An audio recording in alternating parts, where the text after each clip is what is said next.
Good evening. The meeting is now called to order. This is the Public Safety Committee meeting for February 10th, 2025. I am the chair, Councilwoman Yolanda McCoy for the 6th District. And at this time, I will call the roll for the members of the Public Safety Committee. I want to get this thing started. Councilman Spadola. Present. Councilwoman Bracy. Present. Councilwoman Darby. Present. Councilman Johnson. Here. Councilwoman Oliver. Okay. And President Congo. Here. Okay, great. All right, thank you. So, as a friendly reminder, only the members of the committee will be making motions and seconding. I'm so sorry, I did not see whether or not any other council people were online. If you can please introduce yourselves.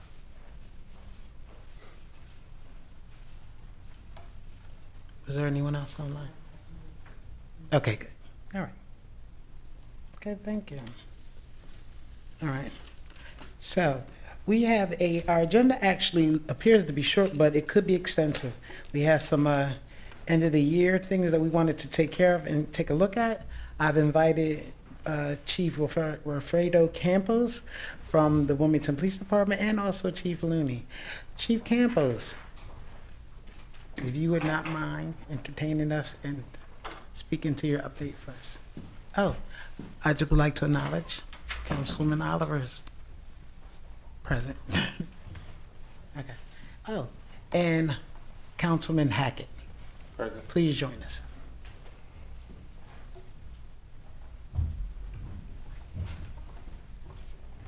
Okay. All right.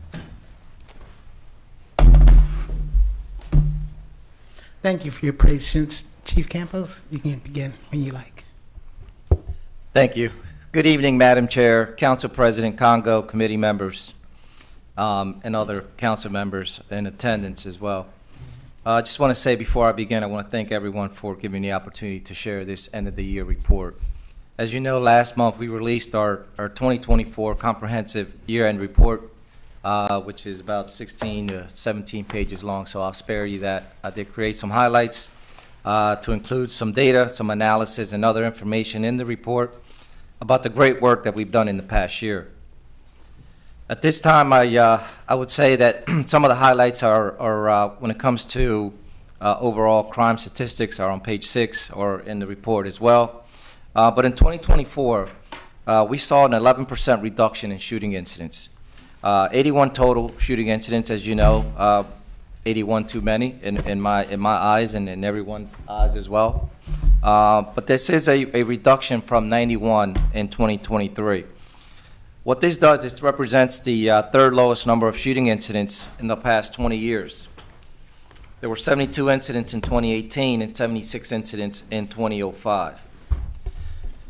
Additionally, we saw a 21% reduction in overall Part 1 crimes, which includes murder, rape, robbery, aggravated assaults, burglaries, felony thefts, and auto thefts. Where we did see an increase was in murders in 2024. We had a total of 25 incidents compared to 14 in 2023. Of these 25 incidents, 17 murders were by gunfire, while 2 were the result of stabbings and 6 were the result of assaults or strangulations. This represents an increase in the number of non-shooting related murders and an increase in isolated incidents prompting these crimes. I also want to share that our investigators have made arrests in more than a dozen of these cases, as well as an additional 10 cases cleared with an arrest that took place in prior years. In 2024, our aggregate murder clearance for homicides was 96%. Similar to what we found in 2023, in 2024, our investigators observed a continued trend of increased isolated incidents leading to shootings and murders, and a sustained reduction in group-related violence. When accounting for all shooting incidents and murders in 2024, 28% of these incidents could be described as isolated incidents, with 5 being domestic related and 20 being related to altercations or other isolated causes. 7% of these incidents are believed to have been related to narcotics or robberies, and 23% of incidents are believed to have been related to group violence. The motive and connection with the remaining 42% of the incidents remain under investigation. I'm sorry, Chief Campos, if you wouldn't mind, I understand you're probably reading from a script, but if you can kind of let us know which page, I guess, you're kind of speaking from? Yes, this is not in particular from the pages. It's a highlight of what's in the report. I just didn't want to read word for word in this report. And as my colleagues and I, they were trying to flip to get to where you were speaking from. Okay, yeah, it's just a highlight overall summary. I also like to share that some of the accomplishments we were able to bring about in 2024, and you can find an overview of this on page 5. We have continued to carry out our core crime strategies, which have brought about historic crimes and reductions in Wilmington. These have delivered continued reductions in overall Part 1 crimes, as well as shooting incidents and shooting victims. In March, we launched our Partners in Care co-respondent program, which includes a case manager and 2 trained mental health clinicians who respond as a team to calls for service involving mental health, substance abuse, and crisis situations. In 2024, this team supported 315 clients. In July, we launched our WPD Wellness Program with the goal of supporting the overall health and wellness of active and retired police officers and our civilian professional staff, as well as their families. We continue to focus on community policing and engagement through our community engagement unit, as well as our police officers, through our monthly community resource fairs and our weekly community outreach walks. Additionally, we do our monthly coffee with a cop events, which are really successful to have those one-on-one conversations with residents in our community. We have also continued our engagement with our youth through our Learn to Ride program at the Powell Center, and we also have our yearly summer Youth Public Safety Academy, which we host in conjunction with the Wilmington Fire Department. We have completed a number of significant improvements to our police headquarters facility, which for years, through a lot of use, required some immediate renovations to include a critical HVAC repair, as well as safety, lighting, and signage, and other aesthetic improvements to the exterior of our building and campus. We have continued to recruit police officers despite a nationwide challenge facing law enforcement agencies, and graduated 2 classes from the Wilmington Police Academy in 2024. We continue to issue proactive public safety releases about investigations, including shooting incidents and other major events, as well as arrests and felony investigations, which are all shared on our social media platform and by email to subscribers through our NIXL program. Additionally, our entire policy manual has been published online for the past several years, and we continue to update these policies and changes so the public can review them at their leisure. We also continue to increase the diversity of our department, and our recent academy classes had a majority of recruits from minority backgrounds. The 101st Academy had a 75% minority hiring, and the 102nd had an 85%, and the 103rd consisted of 80% minority candidates. I would like to say in closing that I cannot be more proud of the work that our police officers are doing each and every day in our community to make it safer. Their dedication and commitment to making Wilmington a safer city for our residents and our visitors alike is just remarkable. They continue to go out and execute the strategies that we talk about each and every day in our staff meetings, where we meet 4 days a week to talk about all the issues or things that are coming up in Wilmington. So just want to thank our police officers. I also want to thank our community for their support throughout the year, their support of our police officers. And, we look forward to continuing these engagement and continuing to work with our community members and residents and visitors to make Wilmington a safer place for all.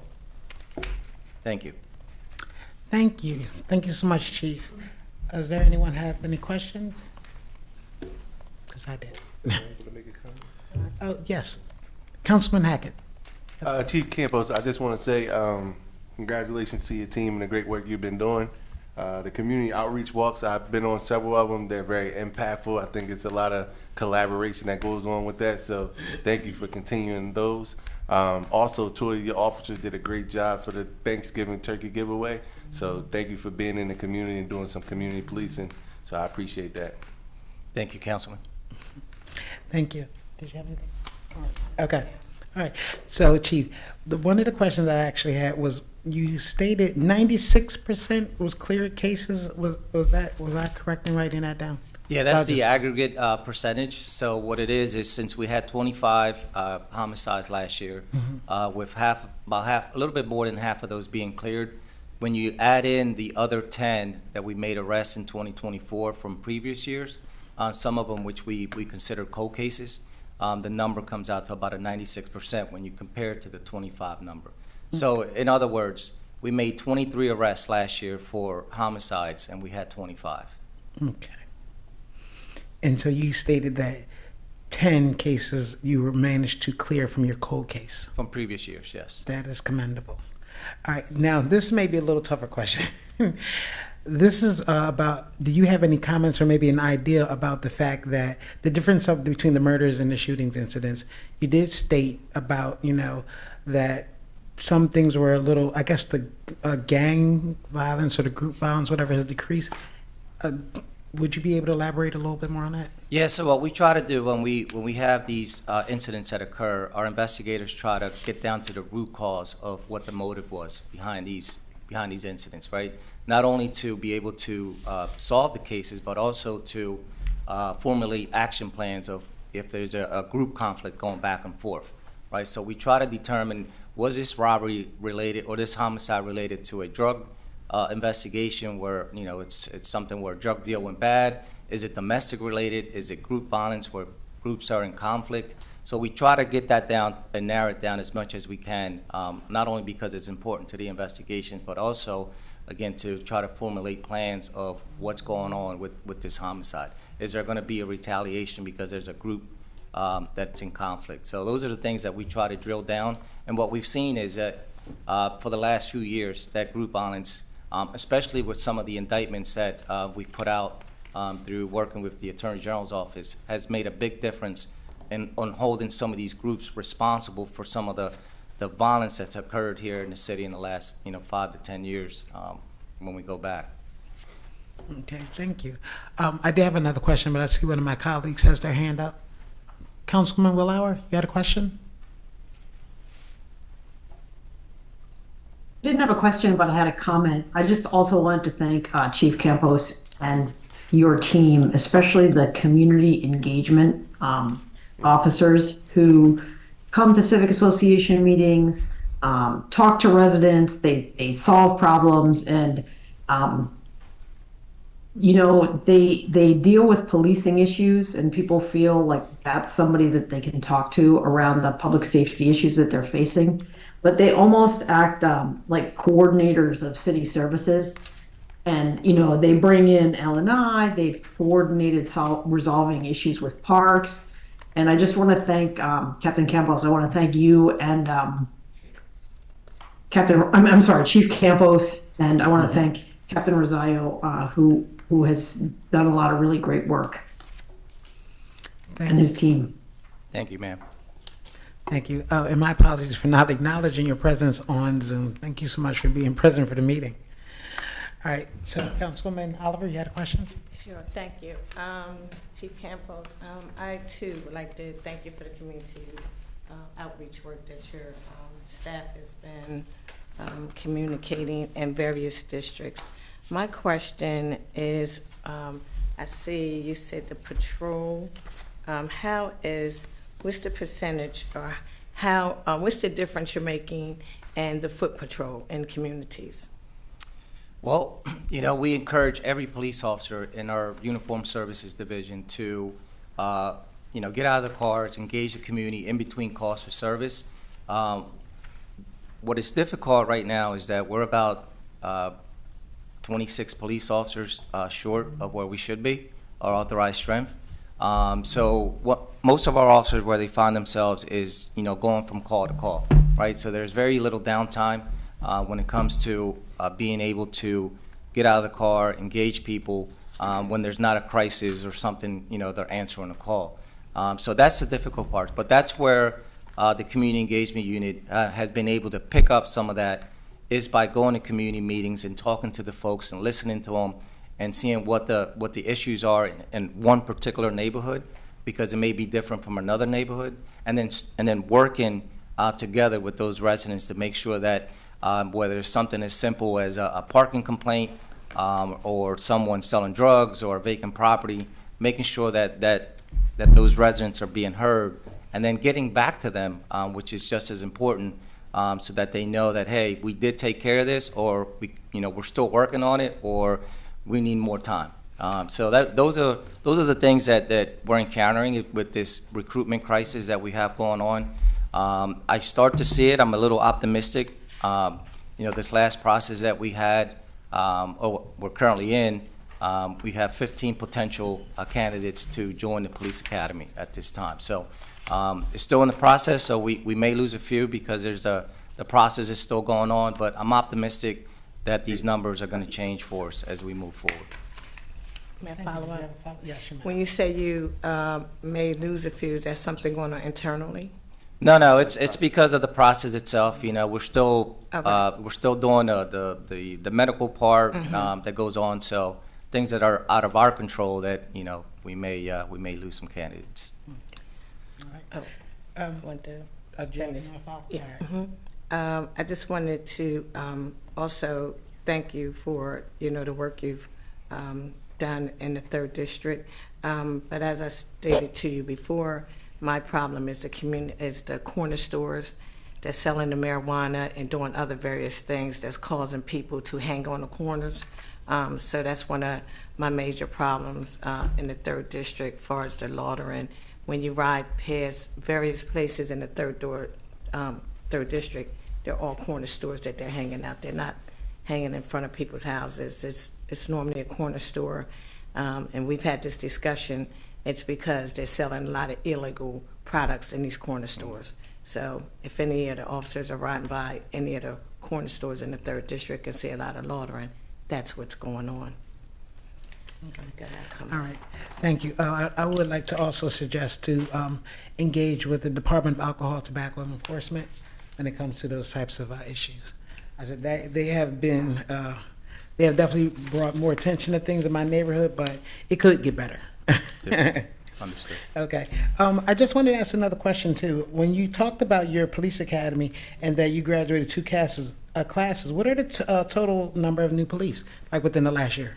Yeah, so our last class was only 6 police officers, and the one before that was 7. So as you can see, the numbers are really low, and those were our lowest police academies in the history of the police department. Wow. As far back as I can remember, and I've been here almost 30 years. I remember running the process myself, where some of these classes were 35, 39 police officers in these police academies, and now you're seeing the numbers just really low. But it's not unique to Wilmington. This is a nationwide problem. My counterparts throughout the state are having the same difficulty. What is something that I need to have discussions with our elected leaders, yourselves, as well as the administration, is what can we do to support our police officers even more? In the last probably year and a half, I've lost about 19 police officers to other agencies. Currently, right now, I have 4 police officers who are possibly be going to the state police. I lost 2 last month to the Newcastle County Police. I lost 2 the month before that to the Newark Police Department. So a lot of these officers, because of the crisis that's happening in the country and in our state, are picking each other, right? So we need to get more people into the profession. But right now, I got to have this discussion with the administration of what can we do to support our police officers more, because we keep losing them. And the officers that are left behind or are still here that want to be here, are working that much harder to make sure that we continue to provide the same level of excellent police services to our community. So those are discussions and those are challenges that I have to face this year as we move forward. Okay, thank you. That actually answers my next question, because I wanted to find out whether or not our numbers were low because of attrition, but it's more so also people are picking them off. Okay. I said, and it's also because people are basically recruiting from within our department. Yes. Oh, okay. All right. I didn't know whether or not anyone else had any other questions. Yeah, I just have a follow-up. Okay. Sorry. Okay, I'm sorry. Just one moment, Councilman Hackett. Councilman Spadola. Thank you, Madam Chair. Good evening, Chief. Just in terms of the retention issues that you were talking about, I brought it up a couple times over the years about, I think Wilmington is probably the only agency in the state at this point that doesn't have a take-home car program. And I know previously OMB would roll their eyes at the ongoing cost. And I haven't brought it up with this new mayor yet, but there's an ongoing cost to the lack of retention, to the retention issues that you're talking about in terms of public safety, and in terms of the cost of, training a new officer, recruiting and hiring a new officer. Have you had any conversations with this administration about having a take-home car program? Not at this time, but, when we're, so far this year, we haven't had those discussions, but that is something that, we'll discuss as we move forward with the retention issue and the recruitment issue as well. Thank you. Okay. And Councilman Hackett? No, I guess I just was going to ask whether, I know you asked, could we help, but are there anything top of your agenda that we possibly could do? There are a lot of things, that I'm really not ready to speak on at this moment. But there's a few things that we can do to try to help, stem some of these officers leaving our police department. Okay. Thank you. Okay, Councilman Bracy. Thank you, Madam Chair. Just one quick question, Chief. When you're doing the exit interviews with the police officers that are leaving, what are some of the reasons that they're leaving? Is it strictly pay, or is it benefits, or are there other reasons that they're choosing to transfer to other departments? As Councilman Spadola alluded to, some of it is, the benefits that other departments are providing, as well as salary is one, take-home vehicles. There's other departments who are offering signing bonuses to try to recruit police officers from other departments. So there's a host of issues that are going on. And some of them are just, moving because, they just want to relocate somewhere else. But the majority it becomes benefit related. Thank you. All right, thank you. I have another question, Councilman Oliver, or a comment. No, I just want to make a comment regarding the shooting on the east side. I just would thank you for staying in touch with Council Chair McCoy and her communicating with me, since it was in the 3rd District, about the incident and some of the things you could talk about. I know you couldn't speak on, internally specific things, but I have been in contact with the gentleman's mother. I know the family on a regular. So I just wanted to say thanks to Councilman McCoy for relating some of the conversation and staying engaged in that ongoing conversation. Thank you. Thank you. All right, I just want to open up to see whether or not we have any people in the public that would like to speak. Oh, just one moment. No, okay. As I wanted to remind everyone that it was basically only to what we had discussed that's on the agenda and what Chief Campos spoke about. But no one's there? Okay. All right. Well, I just want to thank you so much, Chief Campos, for coming to present. I know we initially wanted to do something in January, but I did not want to force it. So thanks again for giving me your end of the year wrap up. And I look forward to getting more information, more data, because there are some great things that we would like to see, especially partners in crime. Partners in care is really something close to the heart. So I can't wait to see more about what's happening with that. Yes, Okay. ma'am. Thank All right. you. Thank you so much. Thank you all. All right. Chief Looney, Hi, how are you? I'm doing well. All right. Good evening, So- Madam Chair. Good evening. We're going to get an update from the Wilmington Fire Department from Chief of Fire John Looney. Good evening, Madam Chair, Good evening. President Congo, committee members, and all other council members that are present. Thank you for this opportunity.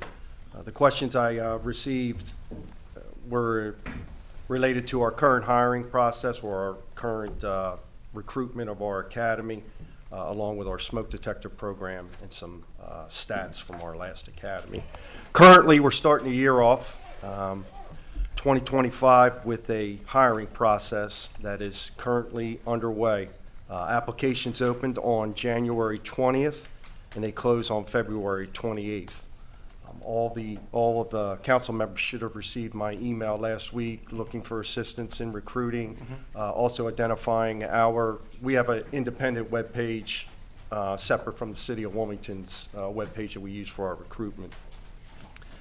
So obviously, any assistance is obviously greatly appreciated. Hopefully you can get that word out to your constituents. Just to go over, we're hiring, right, as I said, for the 44th Recruit Academy. The requirements, I want to make sure I mention the requirements. Must be 18 years of age or older, must possess a valid driver's license, high school diploma or GED, U.S. citizen. Applicants serving in the military must provide a DD-214, and currently there's no residency requirement. The process itself has not changed. Our process to get hired has remained the same for the last several years. We have a physical agility test, we have a written test, we have oral interview, we have medical testing, drug screening, and background investigations, very similar to what Chief Campos was talking about earlier with the process. We're currently down 3 firefighters. I'm sure there will be more through retirements or, in our case, just like the police department, resignations moving on to bigger departments. So right now, with that, we always hire 5 over. So currently, we'll be looking to hire 8. The timeline, as I said, opened up on the 20th. We're looking to have the written, the physical backgrounds, medical dispensary testing, et cetera. We're looking for a start date of the end of April or the first week of May to start our academy. The first phase of our academy is our emergency medical technician training. That's 6 weeks, followed by an additional 7 weeks of our firefighter training. A couple things I want to put out there about applying for the department. The applications can be completed via the City of Wilmington webpage. The homepage actually has a banner on it that directs you right to the application, and you can begin to complete it. I'm sorry, Chief Looney, would you mind stating what the homepage, what the name is? The City of Wilmington, I'm sorry, the City of Wilmington webpage, you know, our city webpage. The WilmingtonDE.gov? Yes, that's Okay. it. Yes, very good. Soon as it comes up, populates, you'll see the banner there. Okay. It takes you right to the application. Also, as I mentioned earlier, we have our own independent webpage, and I provided that information in my email last week to everyone. It's www.wilmingtondefirecareers.com. That also, it basically gives you information about the department. You get to see some of the faces of the men and women on our department. It also gives you an opportunity. We reinstated our ride-along program approximately 2 years ago, and it's been very successful. You can, once you're on our webpage, you can submit to do a ride-along. You can also, it links you right into the application page. And also on there, we have a physical agility test. We have a video that we produced a couple years ago for the participants to view, to give them an idea what the test encompasses, some of the techniques to the physical agility test, and also during this timeline, we will have information sessions prior to the physical agility test to help out our participants. Also, throughout the year on our webpage, we have been collecting what we call interest cards. We had approximately 100 interest cards from guys and girls that were interested in when our next academy would kick off.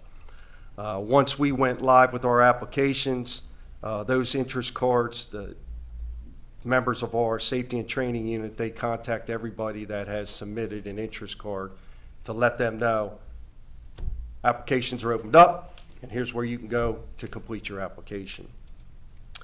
Throughout, like I said, throughout the year, we've done the interest cards. Coordinator for our 44th Academy is Battalion Chief Robert Pryor. He can be reached at 302-576-3179 or Pryor at wfd.wilmingtonde.gov for any information. We've distributed flyers throughout the city, community centers, schools, colleges. We have strategically placed billboards throughout the perimeter of the city. We've done that for the last couple academies, and we've been very successful with that. Actually, during our interviews, that was brought up multiple times that that's how they found out about us hiring. Also, we advertise very aggressively on our social media accounts, our Facebook account, our Instagram account, etc. We've been very fortunate with the response, like I said, through our interest cards and the amount of calls that we've been taking through our training unit. The academy itself, 13 weeks, and the finish date, we're looking for graduation of middle of July. And it's important for us, I know I said we're only down 3, but it's very important for us to maintain our authorized strength. Our authorized strength, uniform strength is 156. And in the past, a lot of times we didn't get the process started until we had, say, 12, 15 vacancies. Well, it's imperative to keep the number of 156, because if we get down too low, I'm fiscally responsible for that overtime budget, and once we get too many vacancies, obviously it starts to creep up the overtime. So our last 2 classes, we've started them, a lot earlier than we have in the past, and we're seeing positive results with maintaining our staffing. Okay, I'm sorry, Chief Looney, Councilman McCoy. I'm sorry. Yes, ma'am. Councilman Oliver, you had a question. Yes, how you doing, Chief? Yes, good. So, what is the number as far as minority firefighters currently? Current, I'd have to provide you with that information. I can tell you what we had in the last couple classes, if that helps, or what our diversity was. The last Are two they classes. are they currently working with you now, not just in the classes? Are they They're currently working with the Okay. department. okay? Okay, our 41st Academy, which was in 21, we had 7 white males, 1 white female, 1 Hispanic male, 1 Hispanic female, 2 black males, and 1 black female. The class, when I took over as chief, the 42nd Academy, we had 9 white males, 6 black males, 1 black female, 2 Hispanic males. Our past class, which was a year ago, we had 6 white males, 1 white female, 2 Hispanic males, 1 Asian male, and 3 black males. We're in our last 3. That was stats for our last 3 academies. And that's in a matter of, say, 4 years. Okay. Chief, we didn't have any classes between 2021 and 2024? Now, 21, we had a class in 21, 22, and Oh, 24. 22, okay. It was the 41st, 42nd, and 43rd academies. Just a follow-up. Yes, you might. Chief, so it was to my understanding that it was some issues with the test, or have y'all had any discussions around the firefighters test? I don't know what issues. You never heard of any issues With the around? written test for the Councilwoman- hiring process? Yeah, just- Absolutely not. Okay, Yeah, no, I just wanted them to stay on the update. I said we was gonna get into a little further deeper oh, dive next. oh, gotcha, Yeah, okay. Well, I just want to follow up. I did leave a message for him, so that's why, because I don't know. No. Okay. That's not pertaining to the current hiring practice or past practices. Okay, so is it possible you could email me so we could have a conversation off record? So she'd like to just talk to you Yeah, offline that's fine. about Okay, those what- practices. But what is it that you're See what I mean? implying? I don't know. Well, I don't want to, so is it okay if we email each other and talk Sure. off record? Yeah, we can do that. That's what- That's fine. Okay, thank you. right, now I just wanted to make certain that when it came to the questions that are being presented and the feedback you're giving me, you've been prepared, so we actually have you are informed and you can truly give us the data. So that's the reason why I'm trying to make certain that we keep it the way we're doing it. All right. Okay. There's any other questions? Okay. All right, Councilman Owens. Hello, everyone. Hello, Chief Looney. It's good to talk to you. I did have just one question. I jumped on a little late while you were talking about the authorized strength of the department. With the ongoing development we're seeing here in the city of Wilmington, which is increasing the services that are needed here in the city of Wilmington, would you say there would be a need for us to increase that authorization number to be higher? Councilman Owens, that would be a discussion I would have to have with the administration, the mayor's office. All right. Thank you. Thank you. Okay. No, I'm not. Okay, good. All right, so. Great presentation. All right, Oh, great. I do have a question. I know you say you guys are doing recruitment. Oh, my bad. All right. No, Councilman Hackett, you may. Madam Chair. I know you say you are doing recruitment in schools. How is that going? We have some high schools. We have a lot of Wilmington, kids that are in the high school area, and when they graduate, sometimes they don't go to college. So this is a Correct. And then this is a great job. Yeah. Great profession. I should have mentioned, we do have an active Explorers program that is 14 to 20-year-old program. We've been very successful with that. We currently have 10 Explorers. I've been involved in that both as the committee chairman for many years. Battalion Chief Robert Pryor and his committee members are now running that program. I can honestly say, as of this date, we have 7 of our Explorer alumni that is part of our department, and some in ranking positions. Obviously, Councilman Owens could speak very highly of the Explorer program, since I had him as an Explorer for approximately 5 years. The best program in the city. I knew he was going to say that. I wish I could get 15, 20 more, but it has been helpful. And we try to catch them as they're getting out of high school, and try to, entice them to apply for the fire department. I'd like to make a statement, Madam Chair. Yes, you So- may, Councilman okay. Oliver. Well, I'd like to make sure in the future that's sent out, not just discussed, since we're only talking about certain things. It's supposed to be an update. It wasn't a question that was sent out, and I know that for a fact. Thank you. Okay. So I wanted to basically make a statement that I'm sure that Chief Looney is actually not totally finished his actual update. There are other questions that we probably will have to listen to, or give him more time to give the rest of his information. I did not know whether or not you were completed yet. No, Okay. I was under understanding Okay. From Right. what I was told by the chief of staff that we would be presenting that at the next public safety. Yes. So there were other questions, and there were more detailed questions. Correct. And I wanted to make certain that you had time to get that information together and be able to present, and so that you can answer the questions correctly to the council member who was definitely really intrigued and wanted to get a response. Right. So I wanted to make certain that we are being as transparent as possible, and that you had the time to put those answers together. At the moment, if there are any other questions.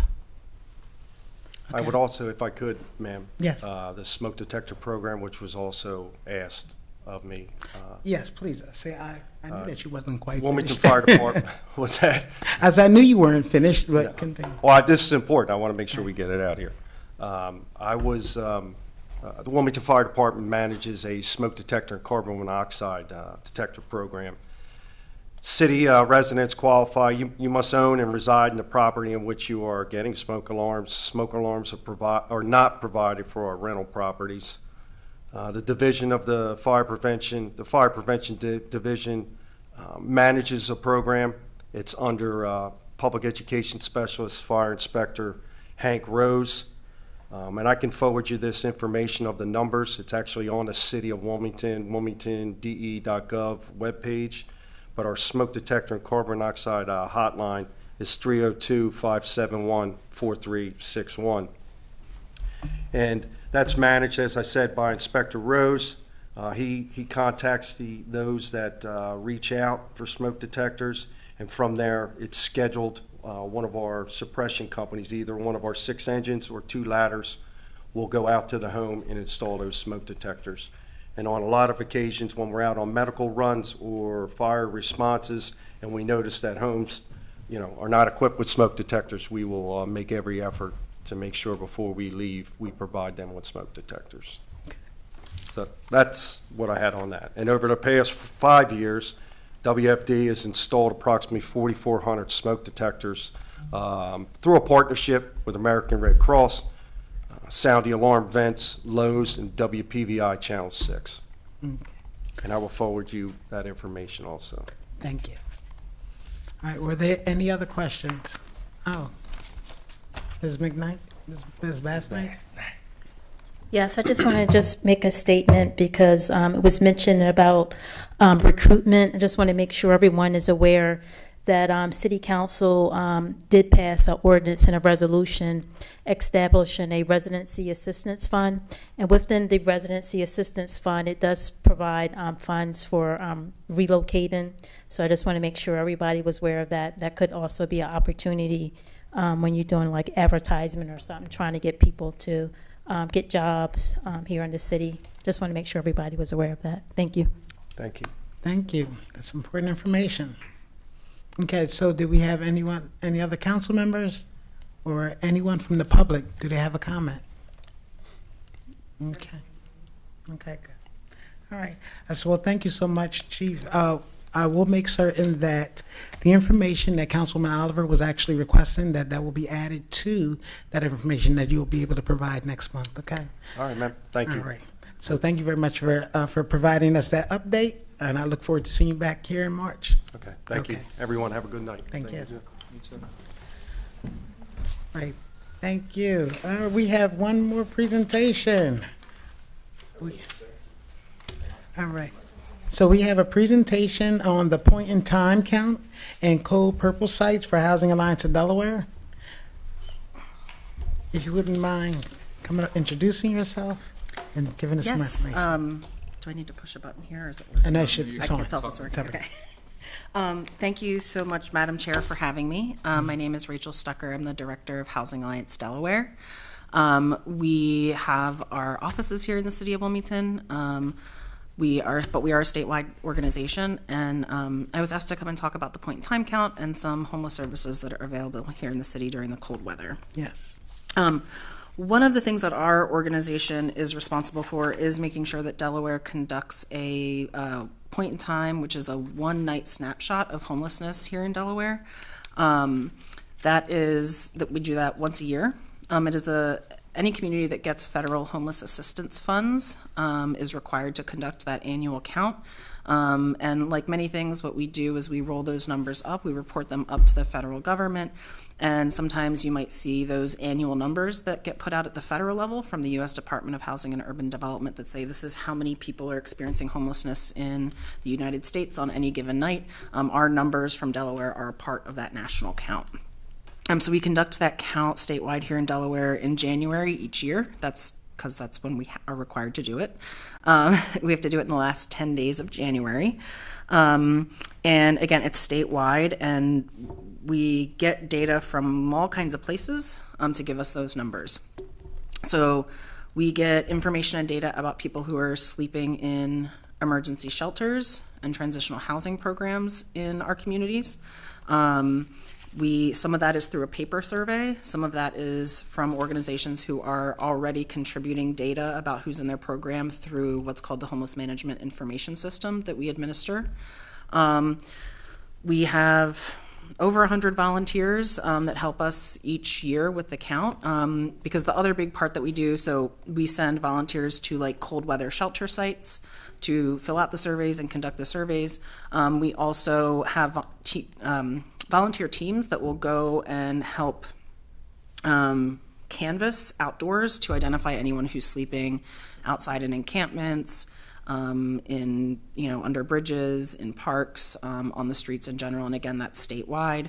So as you can imagine, in Sussex County, there's a lot of walking in the woods in a way that there might not be here in the city of Wilmington. It's really dependent on the geography. So we do that every year. We just did, obviously, because we do that in the last 10 days of January, we just completed our 2025 count. We don't actually have the data until usually like April or May. But what I can give you is some information specifically from our point in time count in 2024. Yeah, please. Before I do that, I will just add that through the homeless management information system that many, not all, but most homeless service providers use, we also can provide annual and year-round data about homelessness if that's of interest to you at any time. But the point in time count, one of the things that's different about it is that we're getting information about people who aren't captured in that data system throughout the year. So it's a one-night snapshot, but it's also more comprehensive in who we're capturing, and it allows us to see trends over time. So overall in Delaware, since 2020, between 2020 and 2024, homelessness increased by 16%. I think the most concerning data is about unsheltered homelessness, so people sleeping outside in cars or other places not meant for human habitation. Since 2019, that number in Delaware has increased by almost 60%, 58% increase in unsheltered homelessness in Delaware. Again, these are statewide statistics. 1 in 4 of the people experiencing homelessness on the night of the point in time count, and this has been pretty consistent for 5 or 6 years, is a child under the age of 18. And between 6 and 7% of people are over the age of 65. And we're continuing to see more and more seniors experiencing homelessness. Specific to the city of Wilmington, so one of the ways that we look at the data is by county. It is generally true, and has been for many, many years, that about 60% of people experiencing homelessness in the state of Delaware are in Newcastle County. If we look at the 2024 data specifically and pull out the city of Wilmington, on one night in 2024, there were about 837 individuals experiencing homelessness just within the city of Wilmington that one night. I'm so sorry. That's incorrect. Scratch that. I'm looking at my notes from earlier. About 560. Sorry, 837 is Newcastle County, 560 within the city of Wilmington is the approximate number of both including adults and children experiencing homelessness in the city. And again, a number of those folks are in shelters, but a number of them are not or were not on that night. Okay, I'm sorry. Let's talk about that for the 2024? 2024, okay. Yes. So all the data I'm going to talk about is 2024, and what we like to do is look at comparisons from year to year and over time to help us understand like trends. Okay. In 2024, of those 560, a little over 200 were sleeping in the Sunday breakfast mission, again including the emergency shelter component and the transitional housing that they have there. So it's a lot of folks that are relying on that for their shelter for the night, including children. About 75 of those folks were in a shelter or transitional housing program operated by the Ministry of Caring, about 60 being served by the YWCA, 30 Sojourners Place, approximately 20 Salvation Army, and between 80 and 90 folks were unsheltered on that one night in the city of Wilmington. So it's a very large number of folks without safe shelter. What the city of Wilmington does have is cold weather shelter, which was something else that I was asked to talk about. Newcastle County, so Kent and Sussex counties have cold weather shelters that operate for a season, starting usually December 1st to I think April 1st during the cold weather. Those programs are operated every night during that season, and they're really mainly put together by a network of churches and faith-based organizations with some funding support at the county and state levels. Newcastle County, including the city of Wilmington, is a little bit different. Due to resource constraints, the Code Purple, we call it Code Purple, cold weather shelter in the city of Wilmington only opens when it's cold weather related, so it's not open every night. So it's whether the temperature goes down below, I believe it's 20 degrees. And I can provide more information about Code Purple here in Wilmington, but actually Kim Eppenheimer runs it, and she's here. So I'd like to defer to her if folks have any more specific questions about how those shelters operate, or Madam Chair, if you'd like to hear more. I would like to hear more. You want to? Is she allowed to come Yes, up? please come up and then you introduce yourself. But I would like to also acknowledge that Councilman Field is on the virtual. Okay, Good evening. Yes, thank you so much, Councilwoman. I appreciate being here. I am Kim Eppenheimer, and I am the Executive Director of Friendship House. And Friendship House has several locations, and our Wilmington Empowerment Center is in the city of Wilmington and works with about 3,000 Newcastle County citizens every year, but the majority of them are with Wilmington, and we're working on various things related to homelessness, whether it's trying to find stabilization, or they're actively unhoused, or they're in a shelter looking to move into another way of their life, various services that we provide. We also have transitional housing, and we manage the clothing bank. So that is in a nutshell. And as Rachel said, we do run Code Purple for Newcastle County. It is not under any contract. We do it as one of our programs, and largely because nobody else is. So we would partner before COVID with the Salvation Army, and I do believe they had more of a contract with the city to do Wilmington Code Purple, the cold weather shelter. And again, it was when it was 20 degrees or colder. They would open at 9 p.m., and since that was sort of late, it was dark, and we didn't want people walking around, we would serve food and warmth between the hours of 4 and 9, and then they would transition to the Salvation Army. Okay. During COVID, neither organization was able to manage Code Purple due to restrictions of the locations that were hosting Code Purple. So once we got out of that, starting in 2022, Friendship House decided to do it on our own. And the way it works is we work with faith communities that are willing to open their space for us when we decide it's cold enough to have a Code Purple. And we work with staff and volunteers, and it is designed to be a walk-in shelter for anybody who is needing that type of shelter. And this year, we have had about, I think, 25 Wilmington Code Purples, when we average probably 12 or 15. Mm-hmm. And we're seeing anywhere from 70 to 90 people at night, and it can include children and those who are over the age of 65. Generally, we have funded it out of our general operations, but we have had support from the city of Wilmington and from Newcastle County. So we not only do Wilmington Code Purple, but we do one in Newark, and we also look out for folks in Middletown. So we do potentially have 3 shelters open any specific night to help manage the needs for the county. Okay. Actually, I'm sorry. Please repeat your last name, because I want to call you Kim. Sure. No, it's fine. I prefer Kim, but my last name is Eppenheimer, Eppehimer. Ms. Eppenheimer. So I'm a little confused, I have to admit, because when I hear Code Purple, I think of it as almost like a statewide situation where it has now reached a certain level and everyone is basically participating. And it seems to me that you're only running like 3 shelter spaces. Are there any other institutions that are involved in Code Purple besides Friendship House? No, our faith partners, but in terms of nonprofits, it is just Friendship House. And that's similar with the other counties. One nonprofit or organization manages it for each of those counties. And depending on the county, they might have 1 or multiple locations. Okay. Well, I guess that does make sense, but Newcastle County is such a much larger area. Correct. Okay. I'm sorry, did anyone have, I do see Councilman Spadola has a question. Councilman. Thank you. Thank you, Madam Chair. Good evening, everybody. I'm curious for both Rachel and Kim, do you have any working relationship with the Wilmington PD Christianic Care Partners and Care Unit? Yes, but not necessarily in relation to Code Purple, but we do work with them when we can and when it's needed. Okay. So, yeah, I didn't mean in regards to Code Purple. I just wanted to make sure everybody knew everybody existed and the left hand was talking to the right hand. So thank you. Well, it's funny that you mentioned that, Councilman Spadola, because I have found out recently that a few of the law enforcement officers, our police department, were not aware of the point in time count.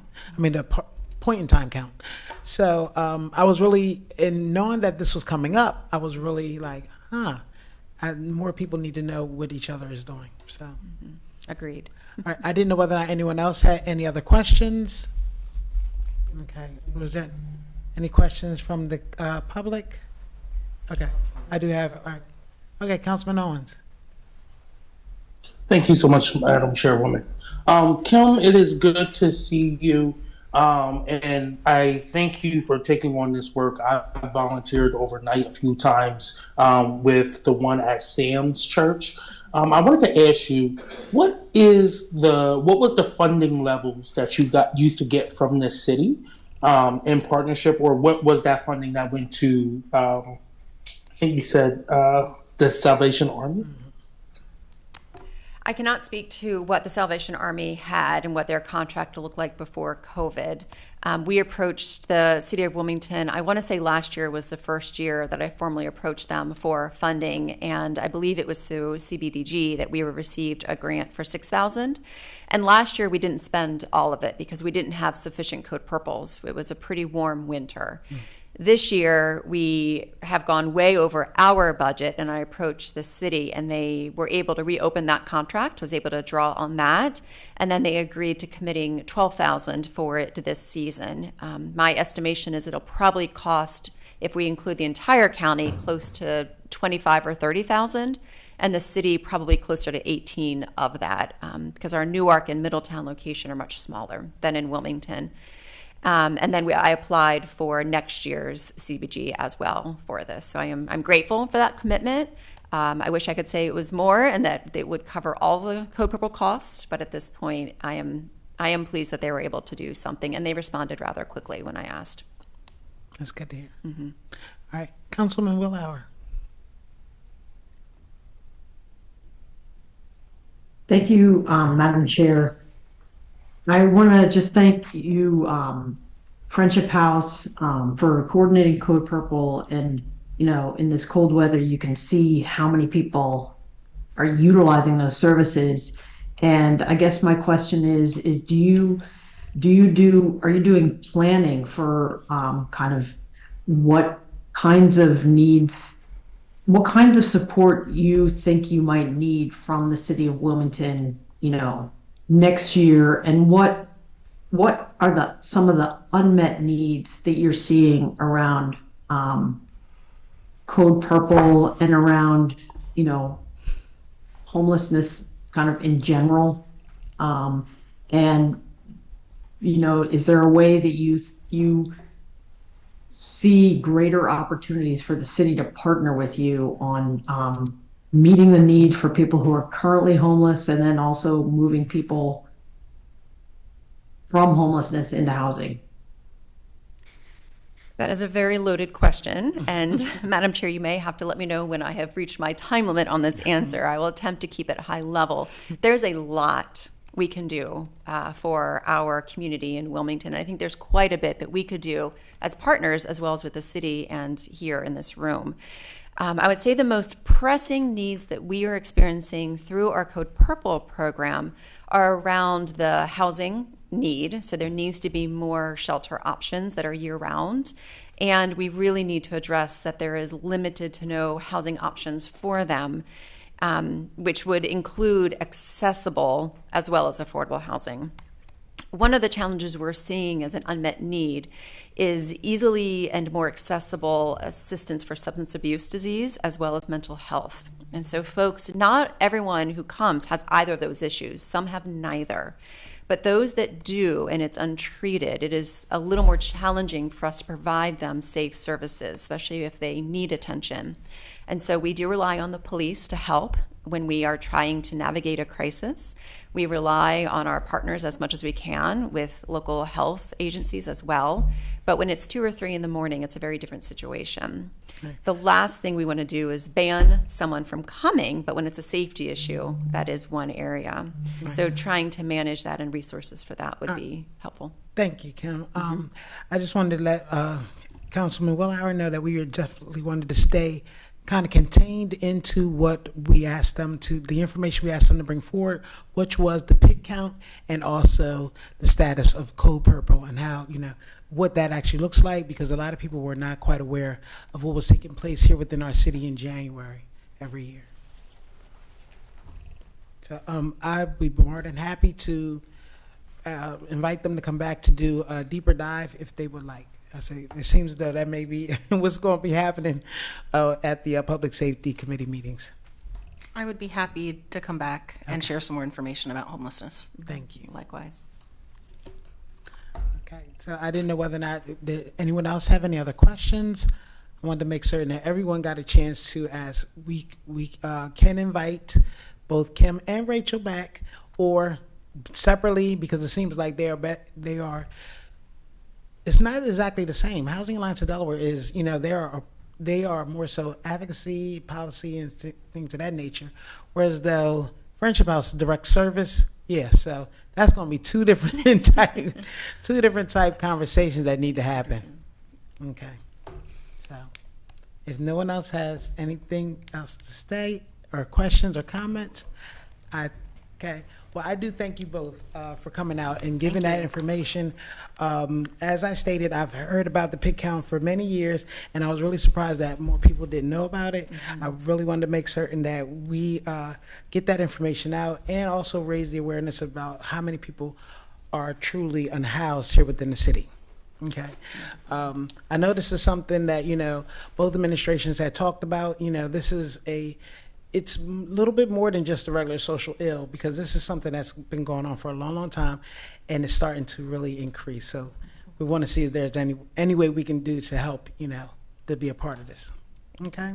All right. I just thank you so much for coming out and presenting.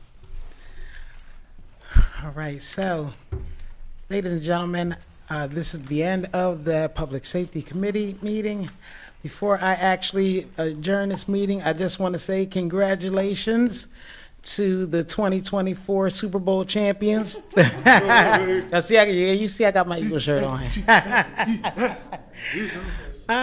We are very happy that the team, I guess that'd be local for us, did win. So we can't wait to participate in their Friday parade. I hope I get to go.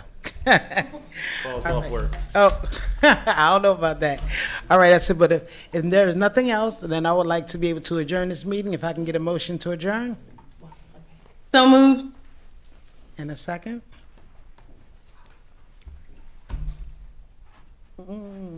Second. Thank you. All right. I know. I said, thank you for the first and second. Seeing that there's nothing else, I adjourn this meeting, and y'all have a great evening. See you in March.